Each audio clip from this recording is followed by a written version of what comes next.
on something, I ain't gotta be drinking on something. You chillin' with me, what the hell you doing something? Gotta be drinking on something, I'm smoking on something.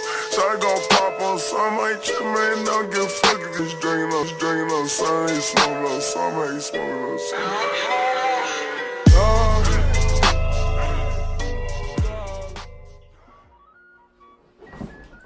I'm hitting y'all with a quadruple upload. Niggas has been slacking, so I gotta start, catching back up. But yeah, it's your boy, Ugly Boy Z. Here back with another video. I'm gracing y'all with my present. Today we are reacting to Mr. Nightmare 3 disturbing car breakdown horror stories. Alright, so I ain't did a scary story reaction in a while, so this has been something I've been wanting to do recently. So let me get into it. In 3, 2, 1.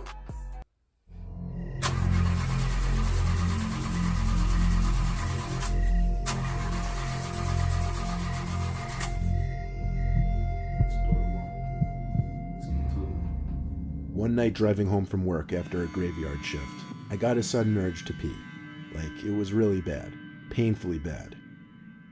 I was driving down a quiet parkway with no other cars, so I figured I'd pull to the side real quick and pee in the woods. I put my hazards on just in case that off chance that a cop rolled by. After I finished, I got back in my truck and tried to start it. Instead, all I heard was the sickening sound of a car battery failing to start the engine. I tried at least 5 times before I gave up, not wanting to drain the battery anymore. I left my hazards on and stepped outside, so I could be ready to wave someone down in hopes that they had jumper cables. When I did see headlights coming down the road, I went to the side of the road and started waving my arms. The car slowed down and went to pull over to the side behind my truck. As I started walking over to the car, the 2 front doors opened and 2 relatively big guys stepped out. I stopped in my tracks and thanked them for stopping, immediately asking if they had jumper cables. They looked at each other, then back at me, and the driver said, "Nah." The other guy asked, "You stuck?" I said, "Yeah, my battery died." The driver said to give him a sec, he'd call one of his boys. I didn't exactly know how I felt about that. Right away, I found the 2 a little off-putting. I know it sounds ridiculous, but I got gangster kind of vibes from them. The driver got back into his car after he got on the phone. I did the same. When I was sitting in my car, I couldn't help but feel I needed to call for my own help. I didn't know how much I trusted these 2. So I called my brother's phone a couple of times before he picked up. It was past midnight after all. I had woken him up with my call, but I told him I was stuck in an emergency and needed his help. I told him to bring jumper cables and to hurry up. He said he'd be over in a few. When I hung up, I got out from the car and waved my arms out to the car behind me. The driver opened his door and stepped out to look at me, and I called over that I had help on the way and it was cool. All he said was, "Aight then," and got back in his car. That feeling of danger suddenly exited my body, and I felt at ease. I leaned my seat back so I could relax in the meantime. But soon it came to me that I didn't hear their car pass by. I turned back and saw that their car was still there. It had been almost 5 minutes since I'd waved them off. I called my brother again, who said he just got in the car. I told him to floor it to me and have some weapons ready, because I was pretty sure I was about to be jumped. He said he had his baseball bat in the back seat as usual. Luckily my truck was only about 5 minutes from our house, less if he stepped on it. I started to beat myself up for not just holding it in for another 5 minutes. Then this wouldn't have happened. Finally, more headlights appeared coming up the parkway. The approaching car slowed and pulled up behind the car that was behind me. I got out from the car and started waving my arms again. But when I saw 2 of the car doors open, I had a feeling it wasn't my brother. The driver in the first car got out and greeted his apparent goons. They all started gradually making their way over to my truck as they talked loud and cursed at each other. I guess it's worth noting there were no jumper cables in any of their hands. I'm not a lucky person at all, but when I saw the familiar headlights of my brother's Mustang zooming down the parkway towards us, I felt as if my luck had turned around for once. he pulled up his car in front of my truck and he came out with his baseball bat. He pulled out another baseball bat from the back seat that he brought for me. He tossed it to me, and my brother, being the larger, more dominant one, said in a very loud, firm voice, we didn't want trouble and it's best they moved along and let us go about our business. They all backed up a little when they saw our bats. One of the guys laughed, another one said, we ain't ever said we want no trouble. Upon examining the first car, I realized the guy who was in the passenger seat originally wasn't there anymore. I whispered to my brother to be wary, one of the men were missing. My brother got back in his car to bring his hood up in front of my hood. He fetched his cables and connected them to my battery. I kept watch of the 3 men who were lurking by their cars. Now we waited. My brother very softly called my name, and then low-key tilted his head in the direction of the woods. I looked into the woods, and saw the man who was originally in the passenger seat and was now hiding in the woods, looking as if he was about to do some kind of sneak-up attack. My brother told me to try the ignition. So, with one faithful turn of the key, the engine to my truck started. I got back out of the truck to literally guard my brother as he unplugged the cords from my battery and put them back in his car. We whispered to each other our plan, and that was for him to throw it in reverse as soon as we got in our cars, and I'd step on it back onto the road. After closing our hoods, we took one last look at the men huddled by the third car, looking at us. Then we ran for our respective vehicles and stepped on the gas. My brother floored it in reverse. I waited to give him enough space before I floored it as well. As I did, I heard the shattering of my back windshield as a brick landed on my dash. Then I heard the distinct sounds of gunshots, which continued to shatter the remainder of my back windshield. I ducked down as low as I could get while still getting a view of the road. The 2 of us managed to flee the scene unharmed, and they didn't chase us. We went straight home to tell our 65-year-old dad, who claimed he was 100% sure we just had an encounter with a local gang. Our dad also told us not to take that specific parkway at night because it's not a safe road. I can only guess they wanted to rob me blind, and they didn't take too kindly to us waving bats in their faces.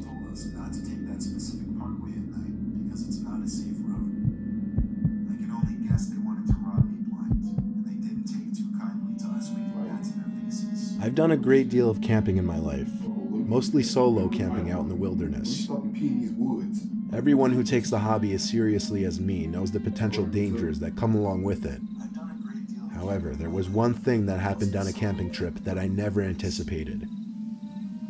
I was in my tent, which sat next to a small flowing river. My campfire was breathing its last breaths, and I was already laying in my sleeping bag trying to sleep. I started to hear something circling around my tent. At first, it started as big, heavy branches snapping in the distance. Then it turned to closer steps on the forest floor surrounding my tent. I ruled it out as being a bear or a larger animal because the footsteps didn't seem heavy enough. Plus, the fire would more often than not draw such animals away. To be safe, I still stayed inside the tent to refrain from making any noise. But the steps just kept circling around my tent. Finally, I called out, "Hello?" The steps didn't stop. Now I sat up, ready to take a quick look outside. I unzipped the tent and crawled outside. I still heard the footsteps, but now it seemed whatever was making the footsteps was being more cautious about moving around so loudly. I looked out into the darkness of the forest in the direction the steps were coming from, and very briefly I saw a light. Not just any kind of light, though. It was undeniably a phone screen. It turned off as quickly as it came on. Now I knew there was a person out there circling my campsite. I had already called to them and they didn't respond to me, so that was a very bad sign. Despite my experience in camping and wilderness, I'd never been stalked by a human before, and I wasn't comfortable there anymore. I have a license to carry a sidearm, however, and I always bring it with me when I go camping. I felt it was an appropriate time to pull that out from my bag. I started to pack my things as fast as possible. I can't begin to explain how scared I was as I packed up my sleeping bag and tent. I found myself turning around every few seconds to make sure someone wasn't sneaking up on me. Maybe I wouldn't have been so scared if the footsteps around my camp didn't keep going. When everything was packed, I didn't try to hide the fact that I was sprinting back to my car, which wasn't parked far away. I threw my stuff in the back seat and hopped in, locking the door first thing. I turned the car on, and as I put it in drive, the car started to wobble and shake, and I heard a terrible scraping noise. I stopped the car. A low tire pressure alert came on for all 4 tires, and I knew then that all 4 tires had been slashed by somebody. I couldn't possibly move that car without destroying my wheels, so I sat there in a pitch-black forest with the only light being from my headlights. I was afraid to look outside in any direction, for someone could be hidden, watching from any possible direction. I sat there for a few seconds with my whole body shaking. I finally grabbed my phone to call the police. At the same time, I looked in the rearview mirror, and I saw someone standing at the trunk of my car. My heart was in my stomach at this point. I don't know how I didn't scream. I took a deep breath, grabbed the handgun sitting in the passenger seat, opened the door, and stepped out with aggression. I aimed the gun at the person standing at the back of my car, who raised his hands in the air. I screamed at him as loud and aggressively as I could to get the fuck away from my car. I wasn't bluffing, I was ready to shoot him.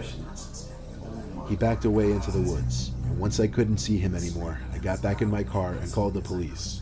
I told them to come to the dirt parking area for the particular park I was camping in. They said a state trooper would be en route.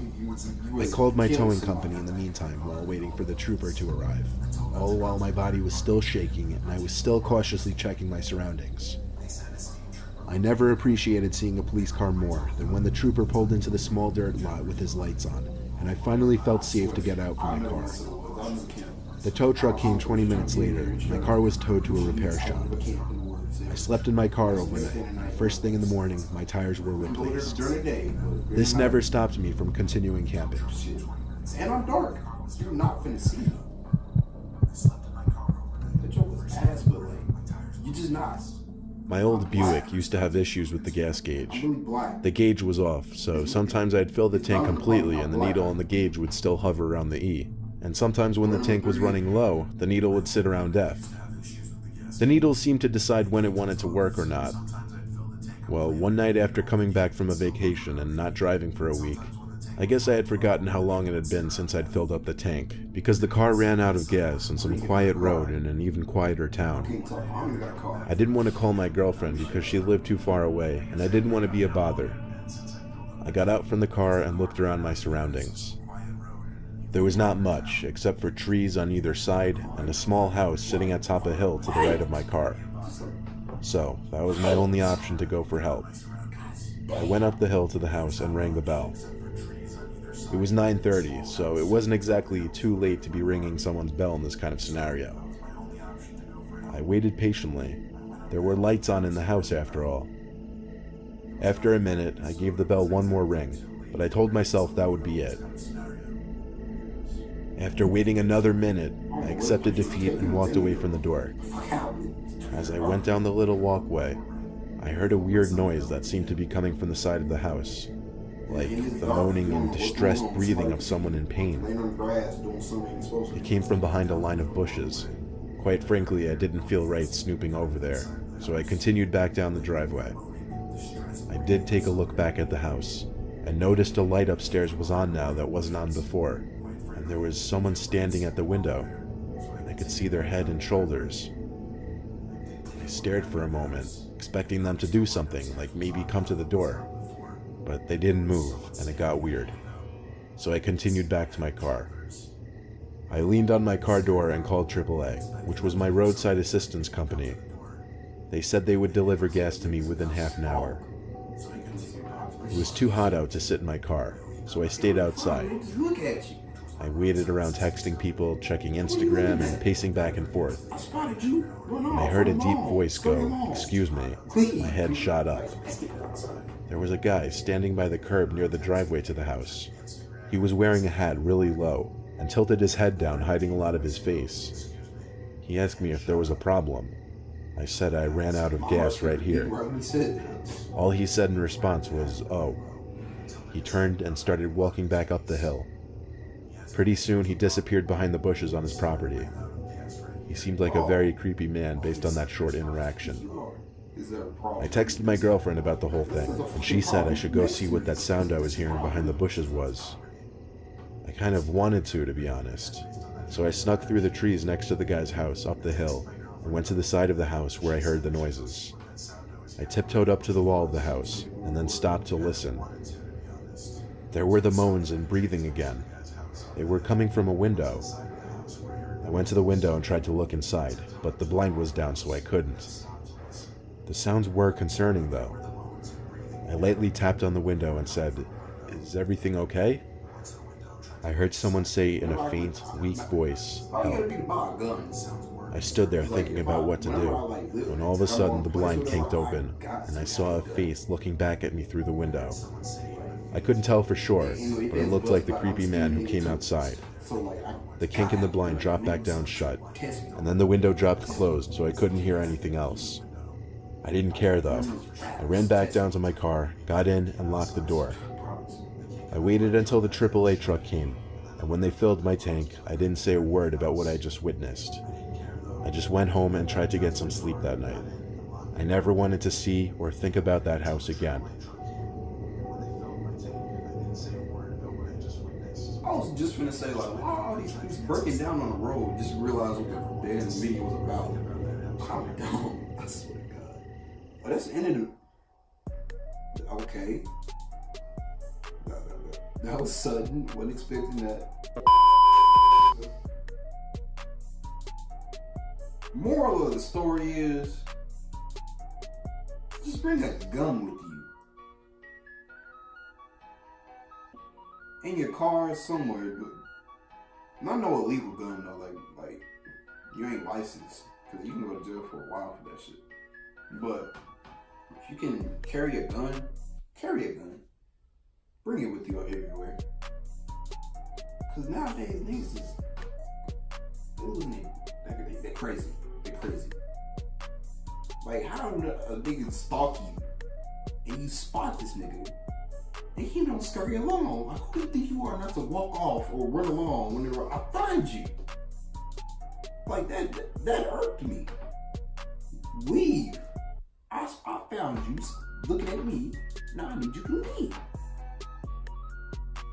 Go sit in there and breathe. Like, alright, this is the end of the video.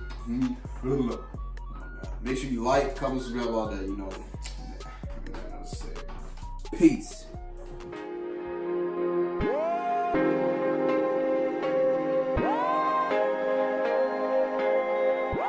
DJ Flair, make the money flare.